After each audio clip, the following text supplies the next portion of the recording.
Hello friends, मैं आप सभी का स्वागत करता हूं आपके अपने हिंदी स्टेनो चैनल में। डिक्टेशन स्टार्ट होगी 5 सेकंड बाद। स्टार्ट। महामारी की दूसरी लहर से बदहाल अर्थव्यवस्था को राहत देने के लिए सरकार ने हाल में 6,28,000 करोड़ रुपये के आर्थिक प्रोत्साहन पैकेज का ऐलान किया है।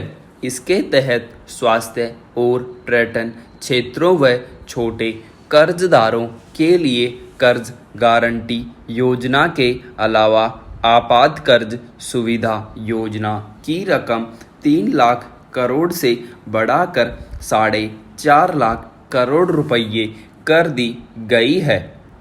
सरकार ने आत्मनिर्भर भारत रोजगार योजना का दायरा भी बढ़ाया है। गौरतलब है कि दूसरी लहर के कारण अर्थव्यवस्था में गिरावट के साथ साथ आर्थिक और सामाजिक मुश्किलें भी बढ़ रही हैं। इसलिए एक और राहत पैकेज की ज़रूरत महसूस की जा रही थी। स्थिति यह है कि देश में गरीब और मध्यम वर्ग के लोगों की आमदनी में भारी गिरावट के कारण क्रय शक्ति घट गई है। बड़ी संख्या में लोगों की बचत खत्म हो गई है और वे कर्ज लेकर जीवन गुजारने को मजबूर हैं। महंगाई और बेरोजगारी ने मुश्किलें और बढ़ा दी हैं। महामारी की वजह से बिगड़े आर्थिक हालात से बैंकों का एनपीए बढ़ गया है। खुदरा परिसंपत्तियों और छोटे उद्यमों की समस्याएं बढ़ती जा रही हैं। निजी निवेश की गति भी सुस्त हो गई है। कुल उपभोग, व्यापार, होटल, परिवहन, संचार और सेवाओं पर बड़ा असर दिखाई दिया है। गौरतलब है कि भारतीय रिजर्व बैंक ने वित्त वर्ष 2021-22 के लिए अपने पूर्व निर्धारित 10.5% की आर्थिक वृद्धि के अनुमान को घटाकर 9.5% कर दिया है।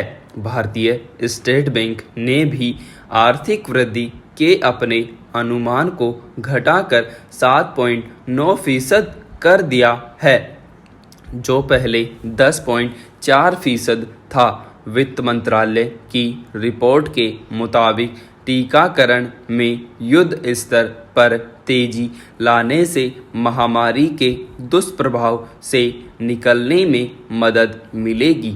साथ ही मांग, उपभोग और निवेश बढ़ने से अर्थव्यवस्था में जान आएगी।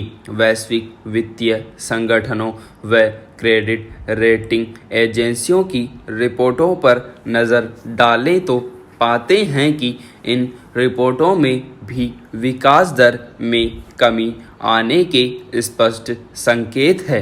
मूडीज इन्वेस्टर्स सर्विस ने भारत की वृद्धि दर के अनुमान को घटाकर 9.6% कर दिया है, जो पहले 13.9% था।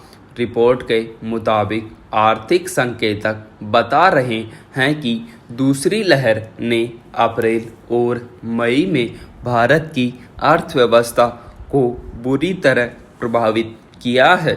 दूसरी लहर के कारण 2021 के वृद्धि दर अनुमान को लेकर अनिश्चितता बढ़ी है। रिपोर्ट में कोविड टीकाकरण की निम्न दर को लेकर चिंता जताई गई है। इसमें कहा गया है तेजी से टीकाकरण कर आर्थिक नुकसान को बचाया जा सकता है। यूबीएस सिक्योरिटीज़ इंडिया ने अपनी रिपोर्ट में 2021-22 की जून तिमाही में अर्थव्यवस्था में 12% की गिरावट की आशंका जताई है, जबकि पिछले वित्त वर्ष 2020-21 की जून तिमाही में अर्थव्यवस्था में 23.9% की गिरावट आई थी। इस रिपोर्ट में यह भी कहा गया है कि चालू वित्त वर्ष में अर्थव्यवस्था में गिरावट के बाद तीव्र गति से वृद्धि मुश्किल होगी, जैसा कि पिछली बार राष्ट्रीय स्तर पर पूर्णबंदी हटने के बाद देखा गया था। इसका कारण इस बार उपभोक्ता धारणा बेहद कमजोर हुई है। लोग पिछले साल के मुकाबले महामारी की दूसरी लहर के असर को देखकर ज़्यादा चिंतित हैं। महामारी की पहली लहर से मिली भारी गिरावट से अर्थव्यवस्था पूरी तरह उभर नहीं पाई है। अब दूसरी लहर के नुकसान दिखाई देने लगे हैं। देश के ज़्यादातर उद्योग कारोबार चालू वित्त वर्ष के दौरान अपनी बिक्री में 2 अंकों की वृद्धि को लेकर उत्साहित थे, लेकिन अब स्थिति वैसी नहीं रह गई है। दूसरी लहर ने उन संभावनाओं को भी लगभग खत्म कर दिया है जिनमें कहा जा रहा था कि पिछले वित्त वर्ष की आर्थिक निराशाएं चालू वित्त वर्ष में आर्थिक आशाओं में बदल जाएंगी। चूंकि इस बार दूसरी लहर के बीच पिछले साल जैसी देशव्यापी कठोर पूर्णबंदी नहीं लगाई गई, इसलिए विनिर्माण क्षेत्र पर ज़्यादा बुरा असर नहीं पड़ा। IHS market India manufacturing purchasing managers सूचकांक मई 2021 में घटकर 50.8 पर आ गया, जो अप्रैल में 55.5 अंक पर था। इस दौरान कंपनियों के पास नया काम और उत्पादन पिछले 10 महीनों में सबसे कम रहा, जबकि पिछले साल मई में विनिर्माण PMI घटकर 30.8 अंक रह गया था। इसी तरह IHS India services purchasing managers index मई में गिरकर 46.4 पर आ गया, जो अप्रैल में 54 था। भारत के सेवा क्षेत्र में गतिविधियां 8 महीने में पहली बार संकुचित हुई। इसमें कोई संदेह नहीं कि केंद्र और राज्य सरकारों व RBI ने महामारी की दूसरी लहर के बीच अर्थव्यवस्था के विभिन्न क्षेत्रों की मदद के लिए कुछ कदम अवश्य आगे बढ़ाए हैं। हाल में घोषित राहत पैकेज के अलावा पिछले 2 महीनों में आर्थिक सामाजिक राहत की योजनाएं भी शुरू की हैं। मई 2021 में प्रधानमंत्री गरीब कल्याण अन्न योजना शुरू की गई।